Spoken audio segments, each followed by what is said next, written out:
The next movement we're going to do is a farmer carry variation. We are going to be doing a regular farmer carry, which we usually have 2 weights by the sides, keeping the core stable, and we're walking with it, but we're also going to add an RDL or Romanian deadlift. So let's go ahead and demo this. I'm going to make sure that I have the weights at my sides and my knuckles facing down. I'm not going to have my wrist breaking at all. I'm also going to make sure I have a nice erect posture, big chest. My core is nice and tight, and I'm slightly squeezing my glutes here. I'm also not letting my hips shoot out the back or my rib cage overextending. So we're bringing the hips and rib cage in here, stacking the body. I'm also keeping my weight in the middle of the foot when I'm walking. So I'm going to start walking here.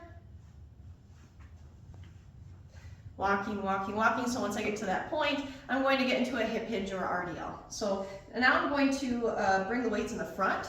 So I'm going to have my knuckles facing forward. I'm going to be always touching the thighs here. If you notice, it's going to mimic a barbell or having your dumbbell stack. We're going to push the hips back first, making sure the knees are not taking over or driving the big toes down. Having a nice flat back, hold for 1 to 2 to really lengthen the hamstrings, and then we come through at the top.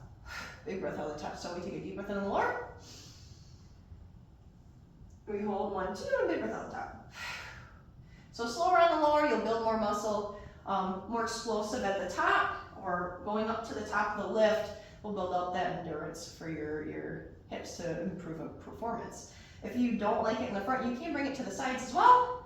It's just going to challenge you just a little bit differently while you're doing that hip hinge. If you haven't learned a hip hinge yet, I would advise you to find a hip hinging video and practice that first before you add weights to it. But this is a great variation to really get your heart rate up and to build those hamstrings.